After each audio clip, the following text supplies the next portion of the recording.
Buenos días, buenas tardes, buenas noches o a la hora en la que estén escuchando, quizá ojalá viendo esto. Esto es Enfoque Político y mi nombre es Sebastián Andrés. En este episodio dominical 14, nuestro episodio 14 semanas seguidas trayendo un análisis en esta coyuntura política y económica de este país para ofrecer lo que en Enfoque Político traemos y es análisis veraz, curado e innovador de la política histórica y contemporánea de Colombia. Enfoque Político es política colombiana para empresarios. Así que empezamos solicitando, recordando, pidiéndoles que toda interacción a nosotros nos ayuda. Así que si tienen un comentario, lo comparten, le dan me gusta, se suscriben al canal de YouTube, aquí están nuevamente todas nuestras redes sociales, pues siguen apoyando este proyecto que se hizo con mucho amor. Este es el episodio final de la primera temporada de Enfoque Político con Sebastián Andrés. Y quiero empezar por comentarles que pues en enfoquepolitico.com van a poder encontrar nuestros productos, la gorra hermosa, la taza de café, ¿verdad? Para que nos apoyen.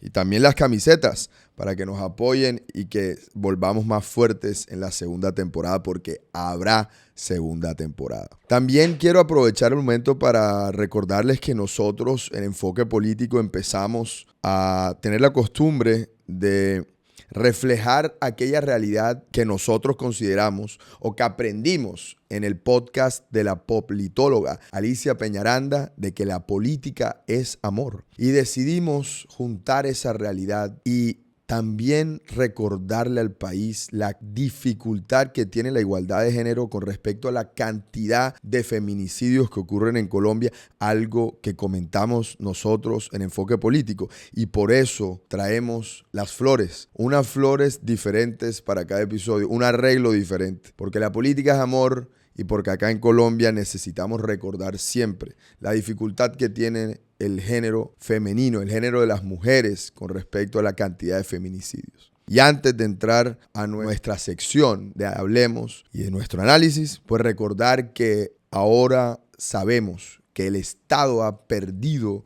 la sentencia respecto al caso Rosa Elvira Celi. Esa fue aquella mujer que sufrió un homicidio en el Parque Nacional en Bogotá, de manos de un perpetrador que abusó de ella y de verdad que fue un crimen bastante difícil de digerir respecto de cómo trató a la víctima, a Rosa Elvira Celi. Esa es una de las tantas cosas que promovemos aquí en Enfoque Político. Otra de las cosas que promovemos, o más bien, no tanto que promovemos, sino que son nuestras causas. La primera, defender la institucionalidad. Estamos en un periodo en donde a nivel global hay cada vez menos confianza en las instituciones y nosotros en Enfoque Político estamos convencidos que regir y seguir las normas y las leyes de nuestra Constitución es lo que nos defenderá ante aquellos que intentan quebrantar la solidez de nuestro Estado. En segundo lugar, agradecerle eternamente a la fuerza pública activa en reserva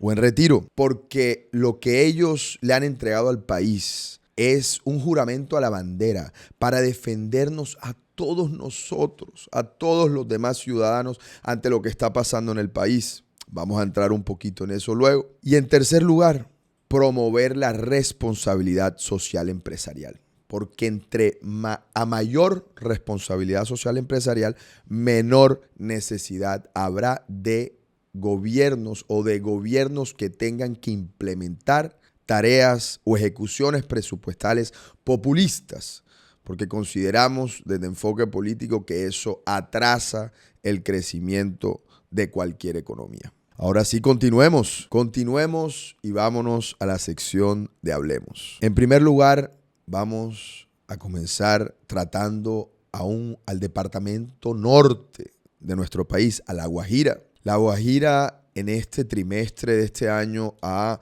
tenido todo tipo de, llamémoslo, foco de atención.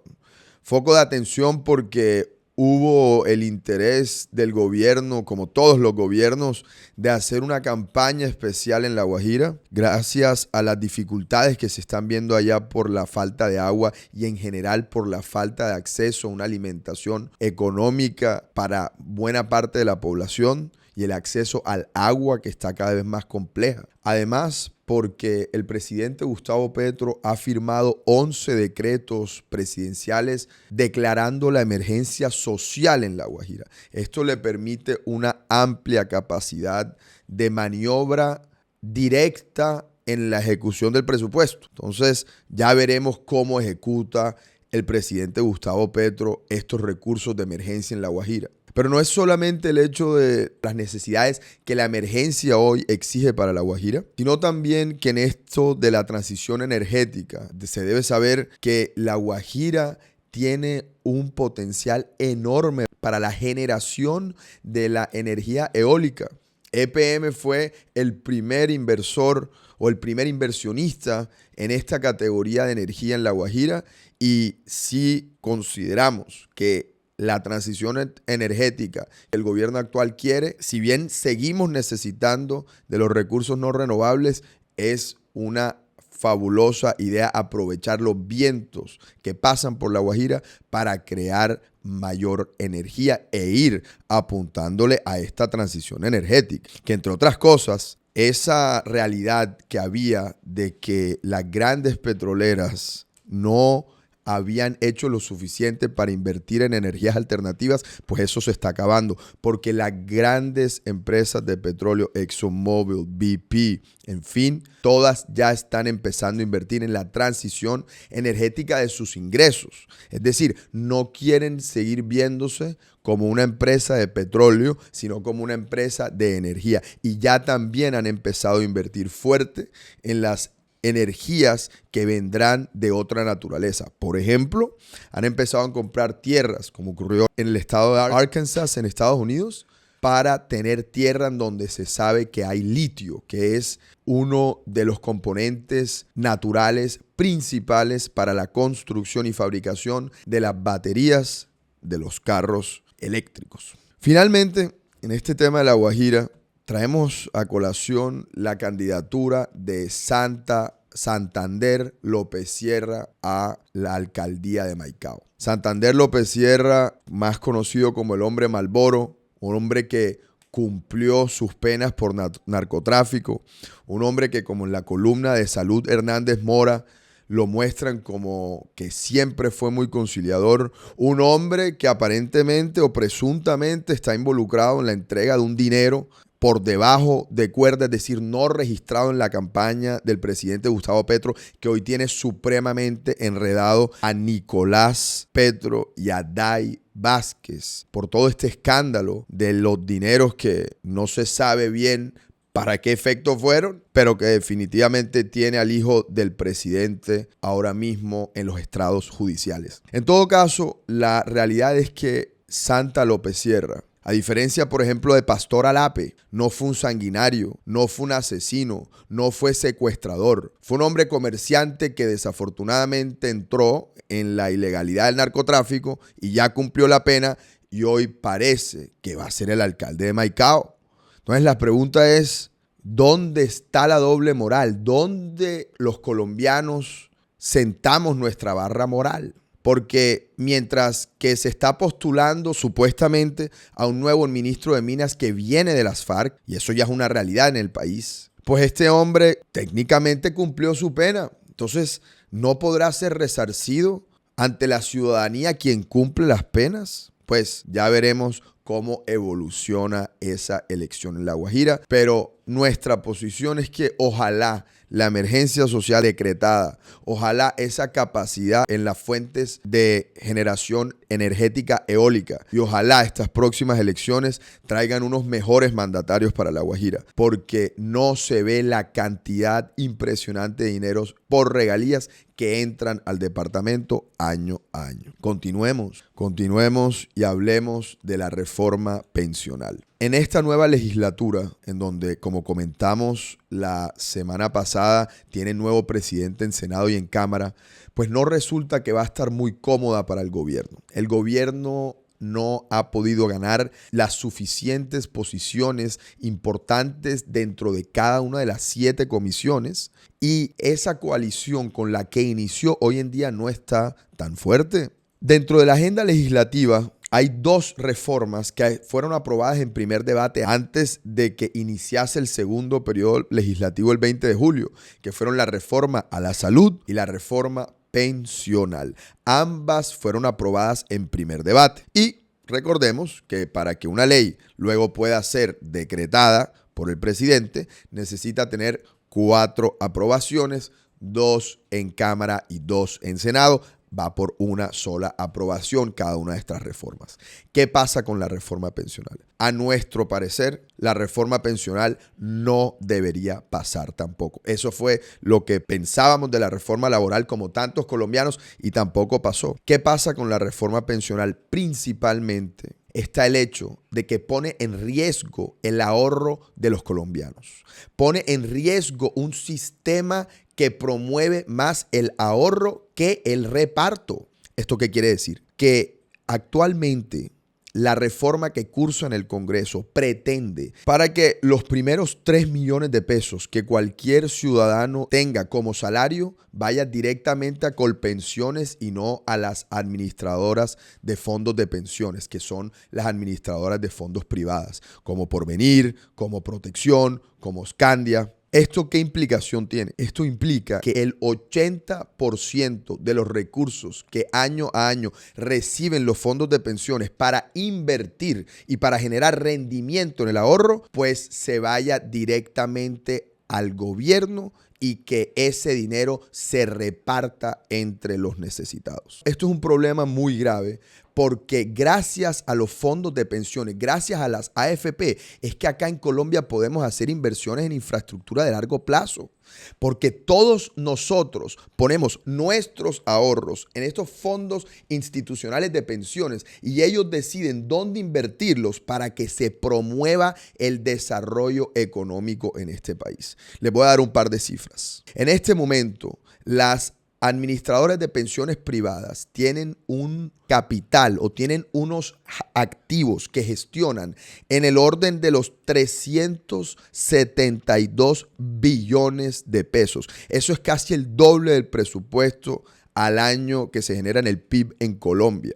En todo caso, más allá que eso, el 70% de esos 372 billones son producto del ahorro de los colombianos. El 30% restante hace parte de lo que han aportado.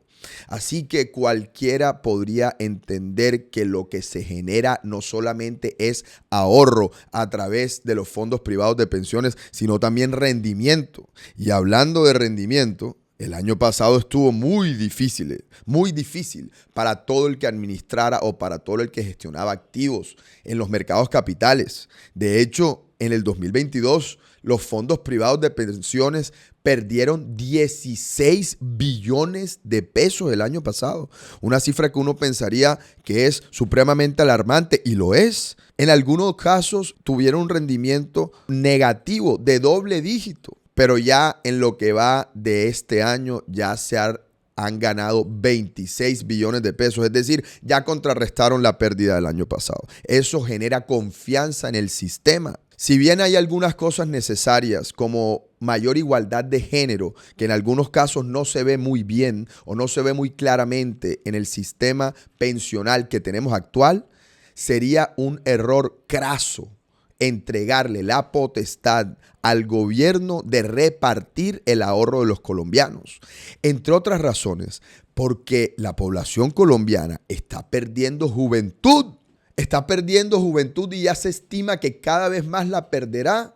¿Qué quiere decir esto? Que para el 2060 habremos reducido en un 50% la población entre 15 y 36 años. Es decir, cada vez habrán más viejos y menos jóvenes a quienes se les tiene que ofrecer un sistema pensional para que puedan vivir su vejez con la total tranquilidad del caso. Así que la reforma pensional se encuentra en Congreso como otras reformas.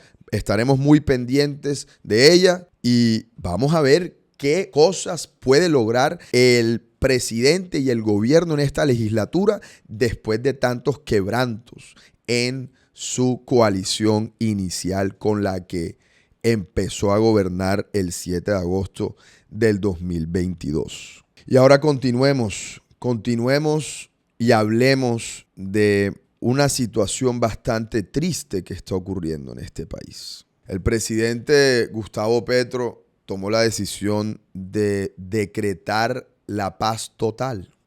Como parte de esa idea de la paz total, él pretende traer grupos guerrilleros, criminales, narcotraficantes, a que se desmovilicen por completo y aquí se genere la paz total. Nosotros en Enfoque Político creemos que eso es una falsa paz total. De hecho, el 3 de agosto, de aquí a que veamos esto, ya habrá empezado a entrar en rigor el cese bilateral que el gobierno está proponiendo con todas estas bandas delincuenciales, incluyendo, por ejemplo, el ELN. El problema es que en todo este tiempo, en donde desafortunadamente a muchos miembros de la fuerza pública los tienen confundidos, los tienen viendo al enemigo sin permitirles adecuadamente atacarlos o confrontarlos, mientras que están generando zozobra, mientras que están generando que se les falte el respeto a nuestra fuerza pública, pues los criminales han empezado un plan pistola que está causando muchas muertes a nivel nacional. Está el caso de la joven, una niña, no era joven, era niña todavía, que en un fuego cruzado terminó siendo asesinada por una bala.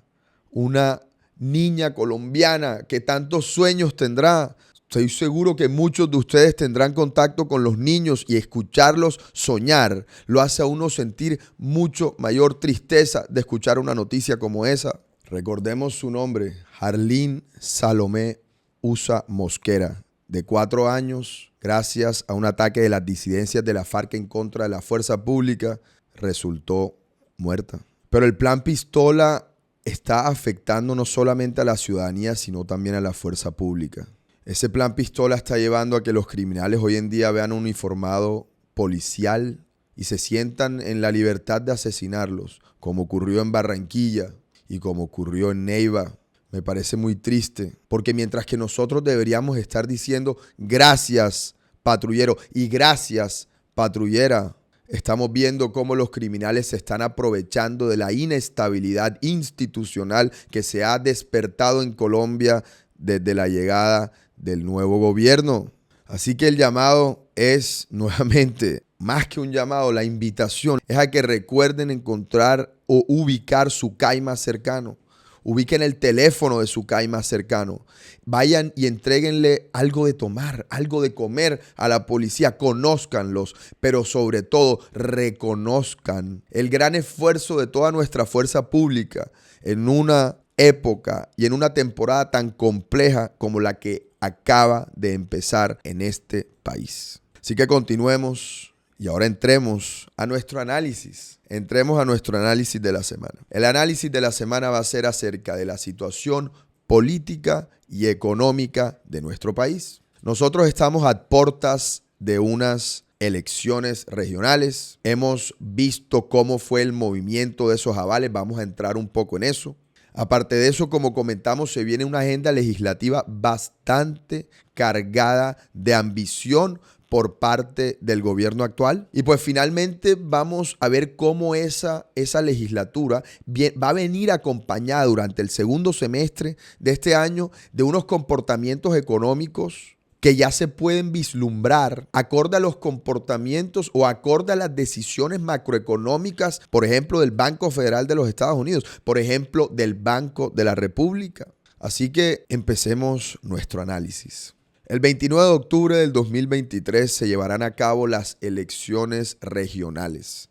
Se va a elegir durante un periodo de 4 años a los miembros del Poder Ejecutivo y del Poder Legislativo a nivel departamental y a nivel municipal que estarán en el poder durante los próximos 4 años. Eso siempre se da para mucha conversación política, para mucho dinamismo político, porque los partidos siguen teniendo la responsabilidad de entregar el aval para los candidatos que los representarán en dicho municipio o en dicho departamento. Vamos a hablar de algunos de los casos porque es importante que todos recordemos que fue una sorpresa total.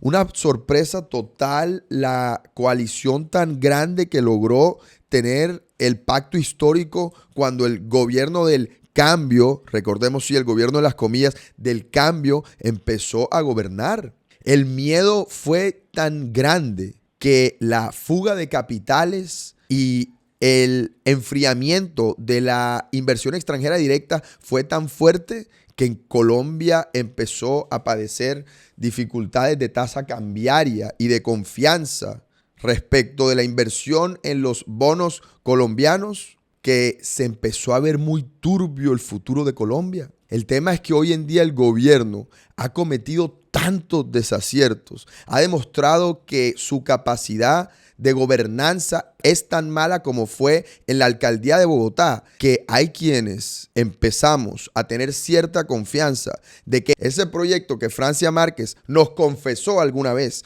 que querían hacer durante 40 años, pues no parece que será así. Y un reflejo de ello fue la situación o el comportamiento de la entrega de los avales del pacto histórico que tienen representación jurídica durante o para estas elecciones regionales. Para el pacto histórico las cosas empezaron a venir a pique cuando se creó el escándalo de Nicolás Petro y Day Vázquez, la ex esposa, que compartió toda serie de evidencia de cómo estaban recibiendo dineros extraños para financiar la campaña que no se mencionaron dentro de la contabilidad de la campaña y que más bien se utilizaron fue para compras de viviendas propias y privadas de la familia que exceden con creces la capacidad económica que tenga un diputado del Departamento del Atlántico. En todo caso, ocurrió una cosa muy difícil. Imagínense que candidatos en Cartagena a la alcaldía,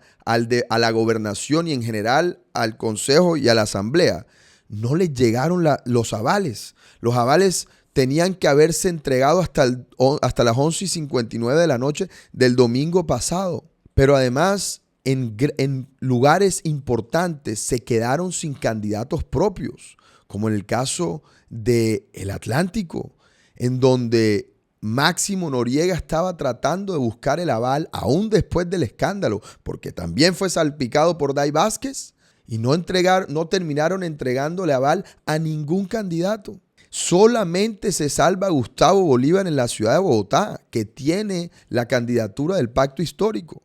Imagínense que algunos tuvieron que recurrir a recibir aval de la Colombia Humana, es decir, del partido de Gustavo Petro en el año 2018, cuando no quedó como presidente, pero quedó en el Congreso con el partido Colombia Humana. Así que ese deterioro, esa salida del Partido Liberal, del Partido Conservador, del Partido de la U, entre otros, de la coalición de gobierno, ha confirmado que ese gran miedo que teníamos en la ciudadanía de que pudieran utilizar el control del gobierno nacional para influir en las elecciones regionales y así poder tener mucho más capacidad de manejo en la dirección política del país, pues no será así, porque ya vemos que candidatos fuertes de la otra orilla del espectro político colombiano parece que serán los triunfadores en las grandes ciudades y departamentos, o por lo menos en las ciudades principales y departamentos principales de este país. Sin embargo, no todos son buenas noticias, en el sentido de que haya una orientación distinta en la política o en la representatividad política y ejecutiva de este país, sino que también nos vemos enfrentados a unas elecciones en donde hay municipios en que los alcaldes están teniendo que irse del municipio porque lo está extorsionando o las disidencias de la FARC o el ELN o el Clan del Golfo o muchas otras bandas criminales que están causando terror en la ciudadanía. Desafortunadamente no serán los 1.100 municipios que tiene Colombia los que podrán votar libremente. Así que estas elecciones regionales darán mucho de qué hablar. Apenas están recién empezando.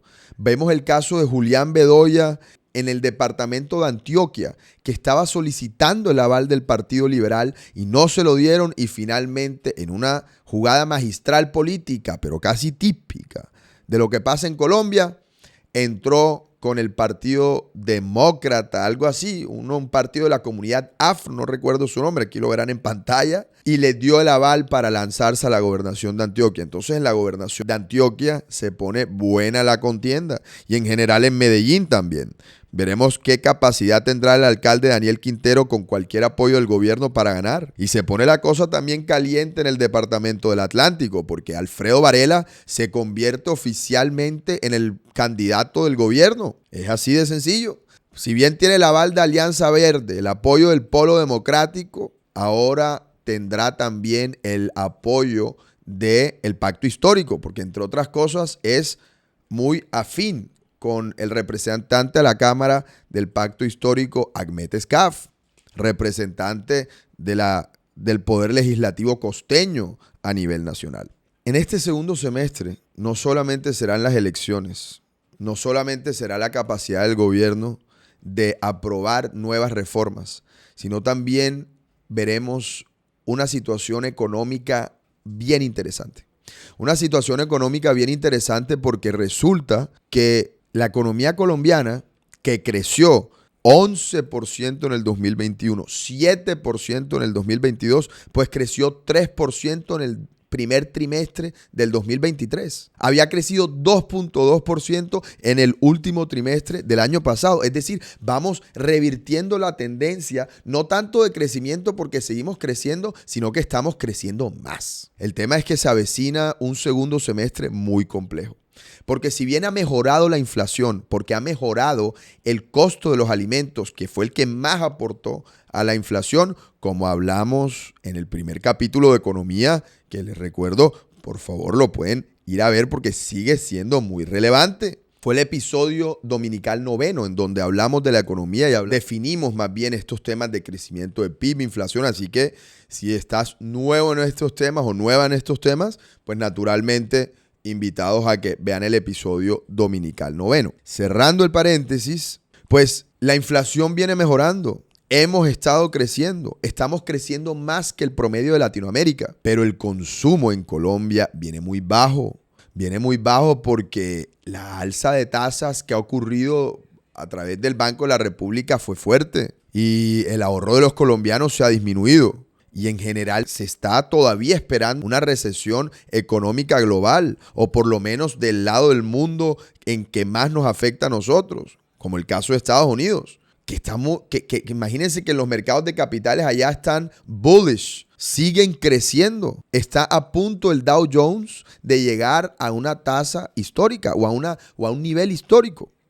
Eso ha hecho que el Banco Federal de los Estados Unidos haya alzado las tasas en 25 puntos básicos, cosa que probablemente llevará a que aquí en el Banco de la República sigamos alzando las tasas. Entonces, todavía la inflación no ha llegado al límite que queremos, o no ha llegado al nivel que queremos, o al nivel deseado entre el 3 y el 4% que apunta acá en Colombia, el 4.5%, que se espera que se llegue al final del 2024. Entonces, están ocurriendo las cosas que se necesitan, pero se espera una desaceleración económica durante el segundo semestre de este año, principalmente por factores como el fenómeno del Niño. Entonces, el fenómeno del Niño es aquella situación climatológica en donde la condensación genera muy poca lluvia, muy poca agua. Acá en Colombia la agricultura pesa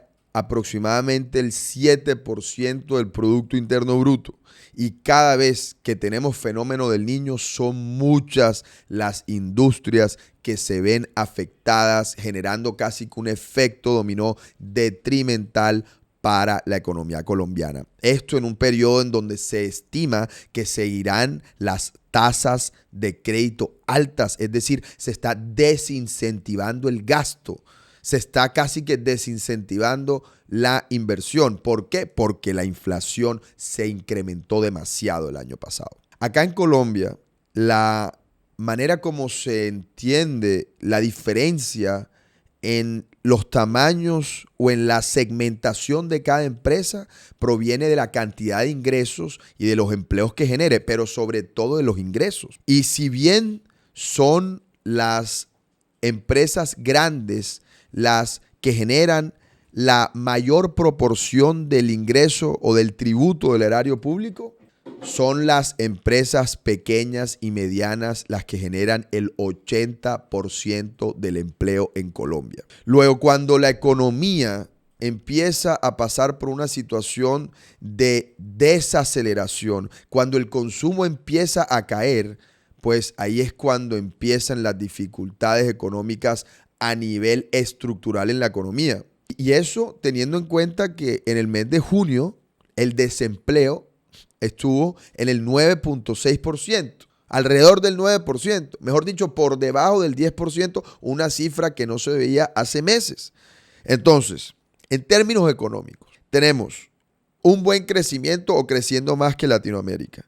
Tenemos que la inflación está bajando, tenemos que el desempleo está bajando, pero también sabemos que se avecina un segundo semestre complejo. Un segundo semestre en donde todos tenemos que sacar esa berraquera colombiana de camello y de trabajo y de esfuerzo y de solidaridad para que la economía no pare. Otro componente que ha cambiado mucho recientemente en la economía colombiana es la tasa cambiaria.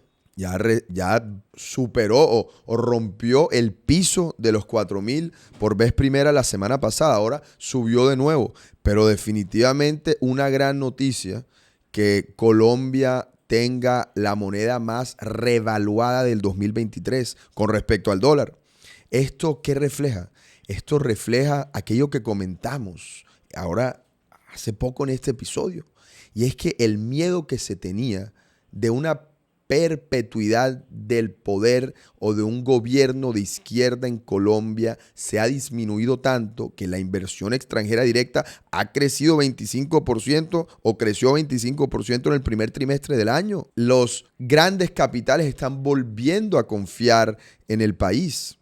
Se está empezando a disminuir la cantidad de dinero que está saliendo a otros países para ser invertidos en otras monedas.